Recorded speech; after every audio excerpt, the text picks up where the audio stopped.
Lalu mengapa negara merasa berhak gitu loh mengintervensi praktek perkawinan yang sah secara agama? Oke. Kenapa nih pemerintah mengintervensi dengan ancaman hukuman? Kita mau beribadah, mohon izin. Subuhnya pakai kunut, apa nggak pakai kunut, nggak mungkin diatur oleh undang-undang negara. Betul. Nah, gitu ya. Baik. Tapi kalau saya menikah dengan si Fulan, ya si A laki menikah dengan si B perempuan, itu kalau nggak diatur oleh negara, terus bagaimana? Apa diserahkan supaya nanti maaf pengadilannya di akhirat saja misalnya, ya? Nah, kan nggak mungkin karena itu terkait dengan hukukul ibad. Jadi hak seseorang dengan orang yang lain. Kalau ini nggak diatur oleh negara, sesuai dengan pemikiran filsafat hukum mengatakan bahwa berpotensi untuk terjadi masalah, bahkan berpotensi dalam konteks hubungan biasanya nih antara laki dan perempuan. Saya nggak tahu yang paling banyak dirugikan dalam pernikahan itu menurut Pak Martius laki atau perempuan biasanya yang terjadi? Perempuan, Pak Prof. Nah, Udah gitu iya anak-anaknya juga merugi. Nah, itu masalahnya. Yang terjadi kadang seperti itu kan. Nah, kan ada lagu dangdut atau lagu apa nih? Mengaku bujangan. Padahal cucunya segudang. Nah, kan dibilang begitu. Jadi ntar kalau di sana ngakunya bujangan, sana ngakunya bujangan, karena nggak ada pencatatan, karena tidak ada apa yang disebut penghalang pernikahan. Akhirnya dia bisa menikah. Anytime dia mau, dia bisa menikah. Nah, ini masalahnya. Maka diskusi dan wacananya adalah terkait hukukul ibad, hubungan antara manusia dengan manusia lain. Negara memiliki kewenangan juga dalam kaitan dengan doktrin politik hukum Islamnya, siasah syariahnya. Negara memiliki kewenangan. Nah,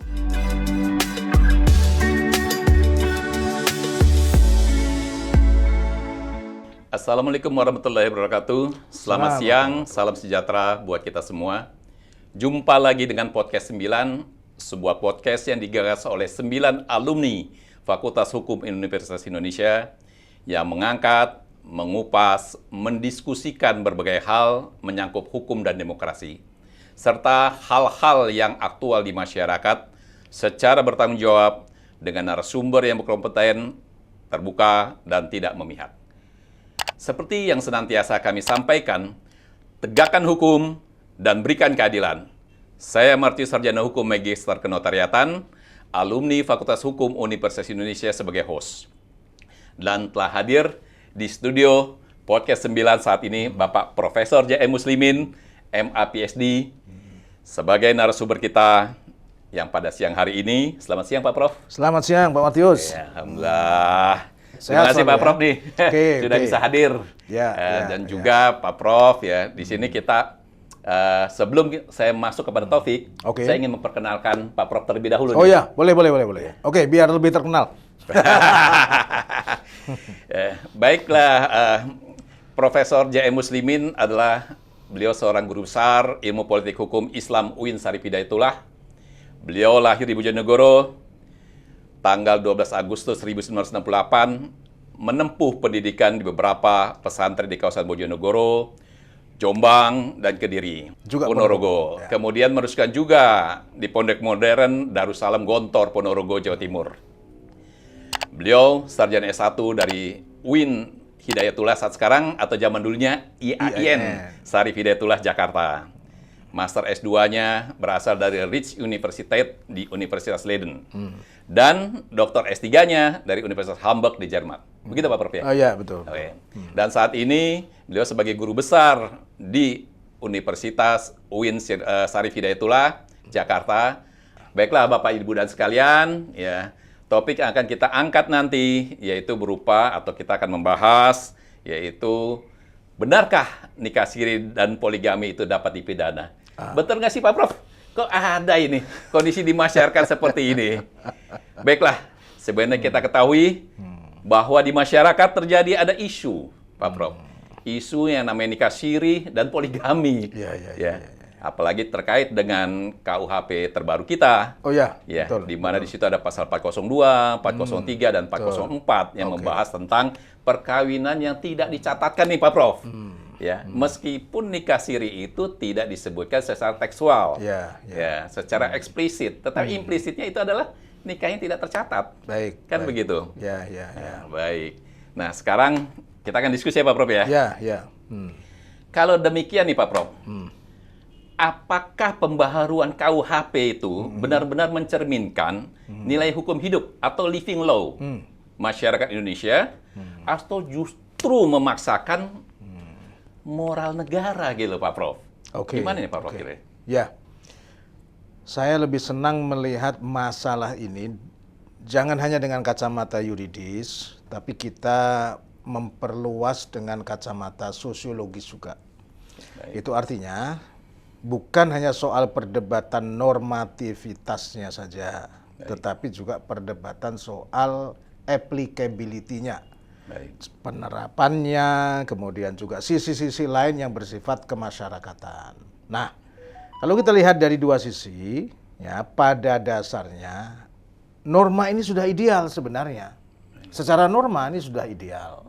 Nah, itu artinya living law kita mengatakan bahwa ketika orang menikah tetapi ada penghalang untuk menikah, katakan saja misalnya nih kaitan dengan poligami nih, Yeah. si fulan A sudah menikah, Yeah. tapi diam-diam tiba-tiba menikah dengan perempuan lain Yeah. tanpa memberitahu bahwa dia sesungguhnya sudah terikat dengan akad nikah dengan perempuan lain. Yeah. Ini kan masalah, ya kan? Ini kan masalah. Inilah yang membuat perempuan merana, perempuan merasa ditinggal begitu saja, apalagi kalau ada keturunan. Nah, gitu ya. Nah, makanya persoalan berkaitan dengan nikah siri, kata orang, nikah di bawah tangan, kemudian persoalan dengan poligami, itu pada awalnya persoalan menyembunyikan identitas, kemudian tidak mengindahkan apa yang disebut sebagai penghalang nikah. Oke, baik. Jadi pasal-pasal KUHP baru ini secara idealitas normatif sesungguhnya sudah ideal, ya, sudah ideal. Nah, problem berikutnya mungkin akan muncul pertanyaan-pertanyaan di sekitar hukum Islam, ya. Pertanyaan yang lain juga persoalan berkaitan juga dengan bagaimana penerapannya. Nah, itu memang masalah yang berikutnya. Tadi yang saya bilang bahwa secara yuridis normatif kita apresiasi atas adanya undang-undang yang baru ini, KUHP yang baru ini, karena sudah mencerminkan living law. Hanya practicality-nya, ya, aspek penerapannya nanti seperti apa, khususnya 402, 3 dan 4 tadi. Ya, nah, itu Pak Martius sebenarnya gitu. Baik, baik. Ya. Lalu di sini kalau seperti itu nyatanya, lalu mengapa negara merasa berhak gitu loh mengintervensi praktek perkawinan yang sah secara agama? Oke. Padahal itu kan perkawinan kan hubungan privat. Betul. Hubungan antara seorang wanita dengan seorang pria untuk membina rumah tangga. Oke. Kenapa nih pemerintah mengintervensi dengan ancaman hukuman? Oke. Kalau tidak dilaporkan atau ada penghalang, Baik. 4,5 sampai dengan 6 tahun itu Pak Prof. Ini gimana nih Prof? Kok bisa demikian ya? Supaya kita nggak salah paham dulu nih. Iya. Kan dari tadi Pak Martius sudah bilang, Iya. sebenarnya bukan berarti mengabaikan hukum Islam. Baik. Karena sebenarnya peluang hukum Islam untuk diterapkan, ya, di situ masih terbuka. Gitu ya. Di situ masih terbuka. Hanya persoalannya dalam konteks wacana hukum Islam, itu ada dua hal yang harus kita bahas. Iya, betul. Hukum Islam kaitannya dengan hak seorang hamba berkaitan dengan penciptanya. Iya. Bahasa Arabnya disebut huququllah. Ya. Iya. Atau hak seorang hamba terhadap hamba yang lain. Iya. Nah, kita menyebutnya huququl ibad. Iya. Nah, ini dua hal yang harus kita pisahkan ini. Kalau huququl ibad disebutnya ini muamalah dalam kitab fikih. Kalau muamalah itu berarti sebenarnya lebih interaksi antara satu manusia dengan manusia yang lain. Iya. Nah, kalau huququllah itu sebenarnya ibadah. Lebih spesifik lagi ibadah mahdhah. Jadi negara nggak mungkin mencampuri urusan-urusan hukum Islam yang kaitannya dengan huququllah. Kita mau beribadah, mohon izin. Subuhnya pakai kunut, apa nggak pakai kunut, nggak mungkin diatur oleh undang-undang negara. Betul. Nah, gitu ya. Baik. Tapi kalau saya menikah dengan si fulan, ya si A laki menikah dengan si B perempuan, itu kalau nggak diatur oleh negara, terus bagaimana? Apa diserahkan supaya nanti maaf pengadilannya di akhirat saja misalnya, ya? Nah kan nggak mungkin karena itu terkait dengan hukukul ibad. Jadi hak seseorang dengan orang yang lain. Kalau ini nggak diatur oleh negara, sesuai dengan pemikiran filsafat hukum mengatakan bahwa berpotensi untuk terjadi masalah, bahkan berpotensi dalam konteks hubungan biasanya nih antara laki dan perempuan. Saya nggak tahu yang paling banyak dirugikan dalam pernikahan itu menurut Pak Martius laki atau perempuan biasanya yang terjadi? Perempuan, Pak Prof. Nah, udah gitu iya anak-anaknya juga merugi. Nah, itu masalahnya. Yang terjadi kadang seperti itu kan. Nah, kan ada lagu dangdut atau lagu apa nih? Mengaku bujangan. Padahal cucunya segudang. Nah, kan dibilang begitu. Jadi ntar kalau di sana ngakunya bujangan, sana ngakunya bujangan, karena nggak ada pencatatan, karena tidak ada apa yang disebut penghalang pernikahan. Akhirnya dia bisa menikah. Anytime dia mau, dia bisa menikah. Nah, ini masalahnya. Maka diskusi dan wacananya adalah terkait hukukul ibad, hubungan antara manusia dengan manusia lain. Negara memiliki kewenangan juga dalam kaitan dengan doktrin politik hukum Islamnya, siasah syariahnya. Negara memiliki kewenangan. Nah, cuma kewenangan ini bagaimana diterapkan dan didiskusikan serta menjadi undang-undang positif. Nah, ini memang perjumpaan yang penting sekali untuk selalu kita diskusikan. Nah, apakah tadi pertanyaannya mengintervensi hak privat dengan kacamata moral negara atau tidak? Nah, memang ini selalu terjadi tarik-menarik di situ. Nah, harus memang di-clear-kan betul. Ya. Tapi menurut saya, sebatas itu untuk melindungi pihak-pihak yang terkait dengan perikatan nikah, maka memang negara tugasnya untuk itu. Nah, cuman bagaimana cara perlindungannya, penegakannya, nah ini memang sesuatu yang menarik dan sesuatu yang harus kita perbincangkan. Itu Pak Martius. Oke, baik. Ya. Jadi menurut Pak Pros pada saat sekarang ini nikah siri atau nikah tidak tercatat, atau orang nyebutnya nikah di bawah tangan, atau orang nyebutnya nikah gantung gitu ya. Gantung, Kan bisa banyak nih istilah-istilah di dalam masyarakat ini. Sebenarnya ini merupakan masalah hukum nggak sih bahwa nikah siri itu yang terjadi di saat sekarang dengan KUHP yang terbaru? Karena kalau kita membaca tadi kan di pasal 402 ada masalah penghalang gitu ya. Kemudian 403, 404 dibilang sebagai tadi katakan nikah tidak tercatat. Kalau dibilang katakan nikah siri tadi ya. Memang tidak secara tegas nikah siri itu adalah merupakan nikah tidak tercatat, tapi kita sudah bisa menginterpretasikan di situ. Ya. Lalu sebenarnya menjadi masalah nggak sih, masalah hukum nggak sih nikah siri? Kok ada ancaman 4,5 tahun, 6 tahun, hal seperti itu. Atau ini merupakan, ya maaf kata nih Pak Prof nih, justru menjadi cermin kegagalan struktural negara gitu di dalam menyelesaikan atau menyediakan akses keadilan. Gimana Pak Prof? Betul. Memang satu sisi kadang-kadang ya negara ini mau praktisnya aja. Maksud mau praktisnya itu begini. Soal orang nikah siri, tadi yang saya bilang harus kita pandang secara sosiologis. Termasuk poligami harus kita pandang secara sosiologis. Selain dianggap sebagai masalah hukum, dia juga masalah sosial kemasyarakatan. Nah, dalam masalah sosial kemasyarakatan ini ada kaitannya dengan ya faktor-faktor lain yang mendorong untuk itu. Nah, oleh karena itu harus hati-hati menerapkan, jangan semata-mata orang menyebutnya nanti mengarah kepada kriminalisasi, gitu kan? Contoh misalnya, kalau pasal ini diberlakukan, ya, kemudian terjadi, ya, nikah siri, apa langsung kemudian kita harus menerapkannya kepada yang bersangkutan. Nah, kan harus bagaimana tindakan preventifnya lebih maksimal. Jangan hanya menunggu di depan gawang, kemudian yang penting menghukum, yang penting menghukum. Nah, ini negara yang tidak baik kalau seperti itu, ya. Contoh penghalang-penghalang atau contoh tindakan-tindakan preventif maksud saya untuk menghalangi hal ini dalam bahasa hukum Islamnya disebut saddud dzari'ah, menghalangi untuk tidak terjadinya hal-hal yang tidak diinginkan, ya.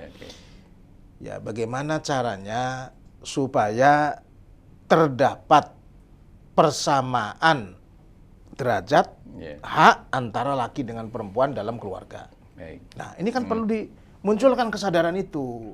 supaya perempuan yang dinikahi oleh laki-laki itu jangan struktur hukumnya dari awal diciptakan memang sudah tidak equal, memang tidak seimbang.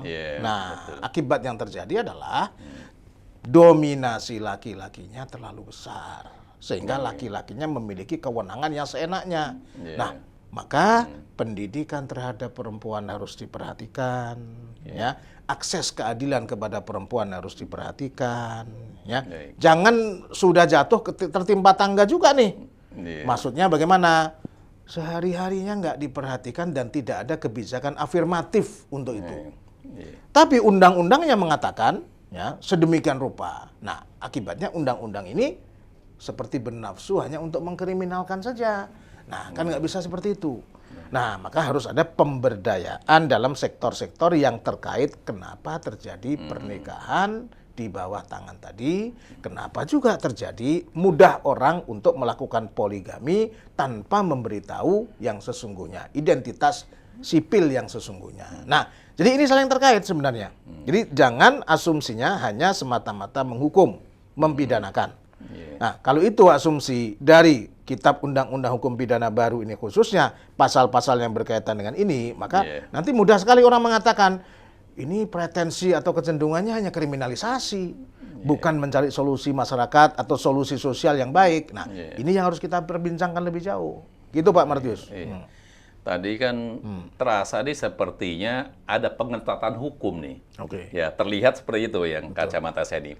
Lalu sebenarnya siapa sih yang sebenarnya itu paling diuntungkan Pak Prof dengan adanya seperti soal pengetatan hukum terhadap nikah siri dan poligami tadi itu. Paling poligami informal dalam hal ini ya. Padahal kan sebenarnya itu kan hak asasi manusia. Ya, orang nikah siri. Ya maaf kalau kita kilas balik kepada masa lalu ya. Mungkin zaman kakek nenek kita gitu ya. Saat itu kan si kakek kita kan boleh tuh nikah 1, 2, 3 gitu. Yang penting secara agama rukun nikahnya, syarat nikahnya terpenuhi.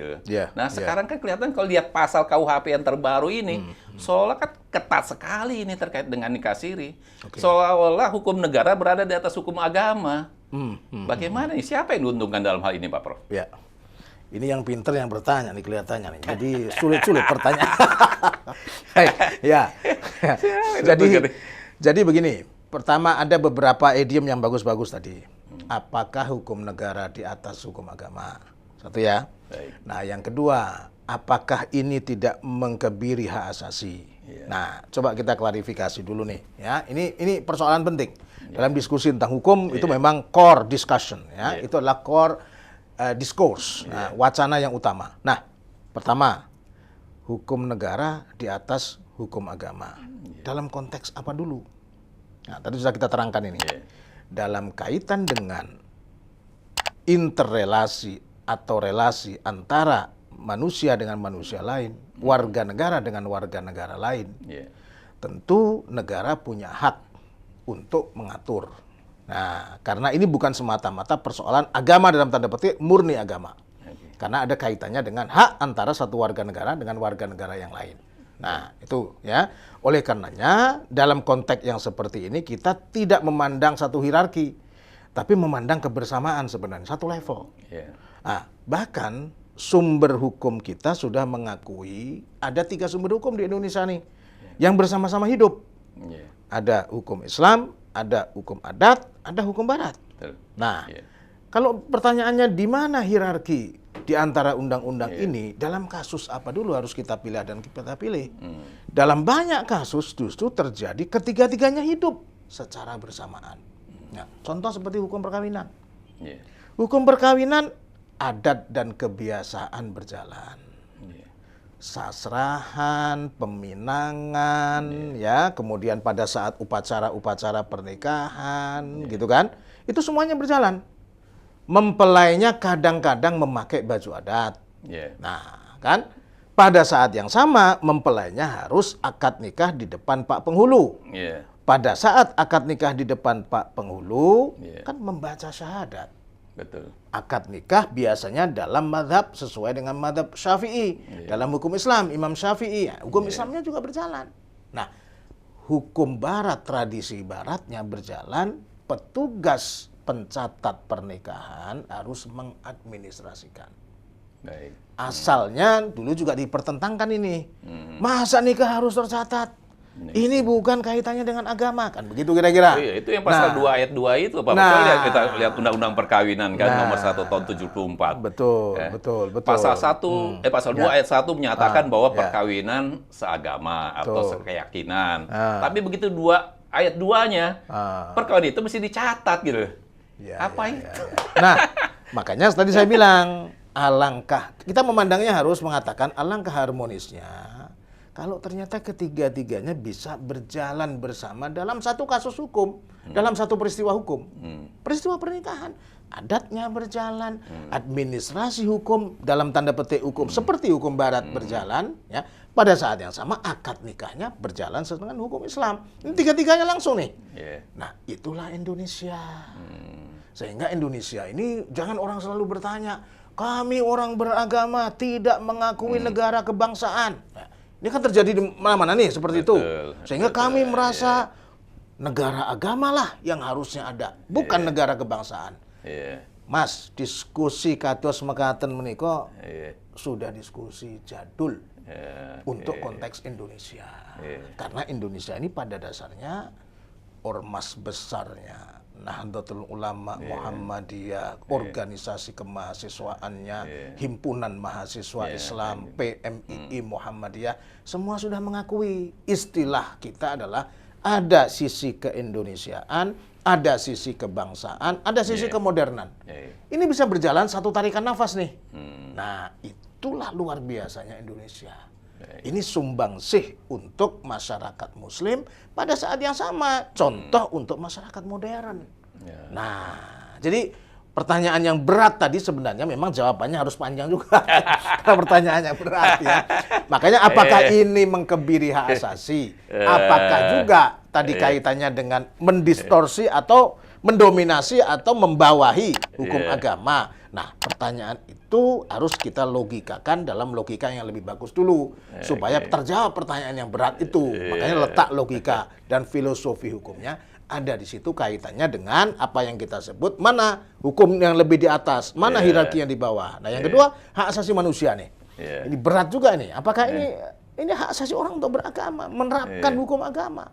Saya bilang Anda menerapkan hukum agama, tapi jangan salah tuh. Salah satu ayat Al-Quran aja mengatakan, la tadkhulu buyutan ghaira buyutihakum hatta tasta'nisu wa tusallimu ala ahliha. Artinya begini Pak Martius, kalau kita masuk ruangan ini, yang bekerja di dalamnya ada. Masuk rumah, yang bekerja di dalamnya ada. Yang memiliki rumah ada. Apa boleh secara hukum Islam kita mengatakan asal masuk rumah aja? Kan nggak boleh juga. Maksudnya hukum Islam mengajarkan hak orang hidup yang selain kamu juga ada, meskipun hak kamu juga ada. Nah, itu juga doktrin. Ini doktrin hukum Islam juga ini sebenarnya, tapi itu relevan dengan doktrin hukum Barat juga. Maka hurriyatul mar'i mahdudah bihurriyati ghairihi. Ini sudah pemikiran para cendekiawan hukum Islam sendiri yang mengatakan bahwa hak kamu itu bisa terbatas kalau kamu memiliki perjanjian dengan orang lain. Kan gitu. Jadi saya ingin memiliki mobil, ya. Mohon maaf, gimana cara saya memiliki mobil kalau mobil itu masih milik orang lain? Ah, kita harus membelinya.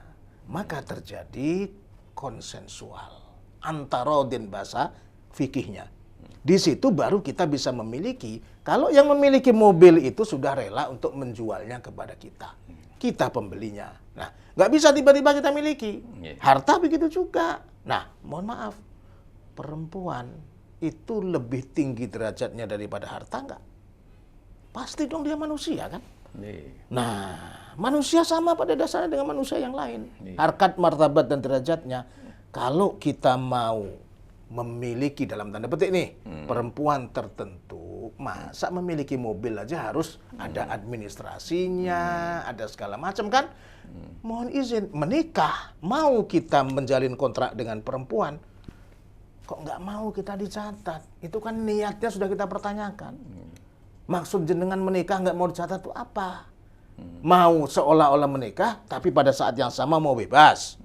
Nah, atau bagaimana? Kalau begitu nikahnya nggak serius. Nah, ini hak asasi yang harus kita justru dengan cara mencatatkan pernikahan melindungi hak asasi, bukan bertabrakan dengan hak asasi.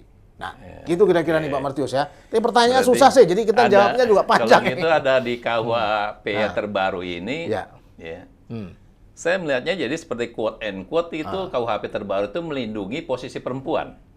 Apa benar nih perlindungan perempuan itu benar-benar menjadi orientasi, gitu ya? Orientasi utama terhadap KUHP baru, atau cuma sekedar justifikasi gitu, normatif atas perluasan, maaf, quote and quote kriminalisasi terhadap perempuan ya? Kenapa, Prof? Nah, Kan memang tadi kan dikatakan bahwa dari sisi apa namanya, ada tata caranya, ada mekanismenya, melamar dan sebagainya terhadap wanita kan seperti itu kan? Apakah KUHP memang mencerminkan hal tersebut gitu? Oke. Nah, secara law in the book yang tertulis secara normatif, harus saya katakan tadi di awal saya apresiasi dengan progresivitas yang ada. Orientasi terhadap perlindungan perempuan itu nyata adanya sebenarnya. Nah, jadi lebih progresif sebenarnya untuk melindungi perempuan dari pasal-pasal yang abu-abu, gitu ya. Nah, karena ini orang bertanya soal nikah siri lebih jelas ini. Orang bertanya tentang poligami yang dalam tanda petik tidak dengan izin pengadilan, ini lebih jelas posisi hukumnya. Nah, oleh karena itu lebih progresif. Nah, mudah-mudahan ada istilah lain dalam studi hukum itu law in practice. Mudah-mudahan prakteknya mencerminkan idealitas normatif yang sudah tertera dalam undang-undang ini. Kadang-kadang prakteknya kan suka beda nih dengan apa yang ada dalam yang tertulis. Nah, mudah-mudahan begitu nih Pak Martius. Gitu. Kalau demikian itu mengapa gitu? Solusi hukum terhadap problem nikah siri dan poligami informal itu lebih sering diarahkan, maaf nih, ya. Tadi kan sudah kita sebutkan di awal, 402, 403, 404. Mengapa mesti ada ancaman pidana gitu? Kan ini kan kalau kita tadi kembali kepada pertanyaan sebelumnya, ini menyangkut hak asasi manusia, ya. Kan itu menjadi terlanggar gitu. Ya, hak-haknya si pria, hak-haknya si wanita. Padahal kondisi ini kan bisa terjadi karena ya kan kompleks permasalahan wanita juga atau perempuan ini kan kompleks juga ya. Misalnya saat beliau melakukan pernikahan, seorang laki-laki, seorang wanita melakukan pernikahan, bisa saja saat itu belum cukup biaya. Bisa saja saat itu ada culture atau budaya di masyarakat yang hidup. Kan living law kan, living law. Akhirnya mereka melakukan nikah siri terlebih dahulu gitu. Lalu kenapa ada ancaman gitu? Ini yang mengganggu kita selaku masyarakat gitu. Oke. Nah, jadi begini. Banyak jawaban yang bisa diberikan, tapi salah satu jawabannya menurut saya adalah kita menimbang masyarakat kita ini kalau tidak ada dalam tanda petik ancaman pidananya, kadang-kadang dia tidak memperhatikan dengan seksama. Nah, itu yang terjadi. Jadi ini berbeda dengan masyarakat-masyarakat yang dalam tanda petik sudah terbentuk dengan satu etika yang sangat kuat, gitu ya. Nah, kan orang dalam studi tentang masyarakat dan negara tuh kadang-kadang membagi dua tuh, antara soft state dengan tough state. Soft state itu etika itu nggak penting, karena seringkali etika itu mudah dilanggar, gitu lah. Gampangnya begini, kalau orang nyebrang jalan aja, kalau nggak ada undang-undang lalu lintas yang jelas, ya orang dengan mudah seenaknya tuh menyeberang jalan. Nah, kenapa? Karena kebiasaan kita terkait dengan etika berlalu lintas suka tidak menghargai pemakai jalan yang lain. Nah, kan begitu. Makanya harus ada undang-undangnya, bahkan ada pidananya. Nah, itu kira-kira. Nah, dengan cara itu baru dia memperhatikan. Buang sampah kadang begitu juga. Kalau nggak ada pemidanaan yang jelas, hanya diserahkan kepada, yuk kesadaran bersama yuk. Ini got kita, sungai kita jangan menjadi tempat sampah raksasa. Hanya itu saja. biasanya itu it doesn't work, tidak berjalan. Ini mungkin beda dengan masyarakat tadi yang disebut dengan tough society. Masyarakat yang etikanya luar biasa. Mohon maaf, pejabat saja kalau terjadi potensi konflik atas perilaku yang dia lakukan, dia langsung merasa bahwa saya sudah tidak layak lagi untuk menjabat. Kenapa? Karena saya terima hadiah, karena saya terima iming-iming, karena saya kena bujuk rayu, bujukan dan sebagainya. Ya, ini belum definitif korupsi nih. Tapi mohon maaf, di beberapa kasus di tempat kita sudah ceto welo-welo kata orang, jelas buktinya. Apa yang dia bilang? Dia masih mengatakan presumption of innocence. Aku ini nggak bersalah. Praduga nggak bersalah dong. Buru-buru dia mengundurkan diri kan? Praduga nggak bersalah dia bilang. Nah, inilah yang kita sebut soft state atau soft society dan tough state atau tough society. Di masyarakat yang etikanya lemah, semua dipermainkan seenaknya dia. Nah, kalau perkawinan ini hanya berbasiskan hukum etika, poligami harus berbasiskan hukum etika, kesopanan, akhlak dan sebagainya, seringkali kagak berjalan seperti buang sampah tadi. Nah, itu yang terjadi nih Pak Martius. Nah, maka tugas kita, ini Pak Martius ini kan diam-diam saya sering dengar khutbah juga nih kan, ngisi-ngisi pengajian ini ya. Nah, sampaikan juga supaya dalam materi pengajian itu menguatkan etika masyarakat. Etika masyarakat melalui agama harusnya berjalan. Orang menghargai yang lain. Terlepas dia beda agamanya, terlepas dia beda sukunya, beda komunitasnya dan pengajiannya atau madhabnya, itu etika dalam Islam yang tinggi dan dijunjung tinggi itu. Nah, seringkali kita nggak begitu. Banyak halakoh-halakoh, mohon maaf, sebagian dari pengajian-pengajian yang justru kebalikannya. Ya, kena udzubillah nih. Ya, Pak Martius saya kira bukan termasuk yang mubalik itulah, bukan itu ya. Oke. Baik. Jadi tadi kembali yang statement Pak Prof sebelumnya nih. Jadi nampaknya itu, kalau saya melihat adanya ancaman hukuman, bisa nggak saya katakan bahwa negara itu lebih represif gitu terhadap tadi pernikahan nikah sirinya, terhadap poligaminya itu. Karena kalau kita bandingkan dengan pasal yang mengatur tentang perbuatan zina, ancaman hukumnya lebih berat di nikah siri sama poligami loh, Prof. Coba itu, pas setengah tahun 6 tahun ini sementara 1 tahun, itu gimana Pak Prof tuh? Represif nggak nih negara ini terhadap tadi pelaku-pelaku nikah siri tadi. Padahal kan faktornya banyak itu mereka melakukan nikah siri tadi. Oke.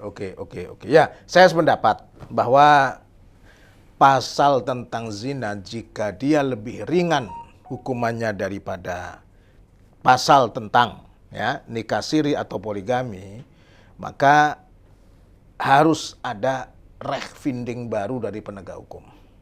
Gitu ya.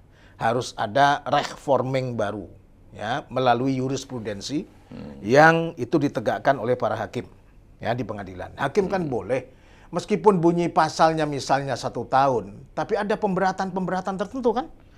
Nah, salah satunya misalnya, mohon maaf, perbuatan zina itu dilakukan dengan mengesampingkan sekian banyak hak.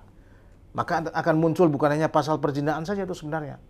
Muncul juga pasal penipuan, muncul juga pasal pemerasan yang mendorong pasal zina. Gitu sebenarnya ya. Perbuatan zina itu sebenarnya. Kenapa? Dia menipu pasangannya, ya kan? Dia memeras karena selama ini, mohon maaf, tiba-tiba dia mengentertain dalam tanda petik will wanita idaman lain tadi, ya, dengan menggunakan warisan dari istrinya. Coba bayangkan. Masa membiayai perempuan yang kedua dalam tanda petik broken relation ini dengan will ini, membiayainya dengan harta warisan dari perempuan istri pertama misalnya. Nah, muncul hal-hal baru kan. Ada juga dalam kasus-kasus yang populer di masyarakat. Mohon maaf, membiayai will jalan-jalan kemana-mana dengan uang korupsi. Nah, kan muncul lagi tuh ya. Jalannya kemana-mana nih. Ngelihat Paris, ngelihat Tokyo, Singapura, ya tanah air sendiri udah bosan kali. Tapi pembiayaannya dari mana? konon usut punya usut itu dibiayai dari uang negara. Naudzubillah. Nah, makanya pasal perzinahan itu biasanya bisa diikuti dengan perbuatan-perbuatan pidana lain yang mendukung perzinahan itu, supaya hukuman perzinahan itu pada dasarnya bisa lebih berat melalui aneka macam ragam pasal dan kasus yang berlapis yang mengikuti pasal-pasal perzinahan itu. Gitu kira-kira Pak Matius. Ya.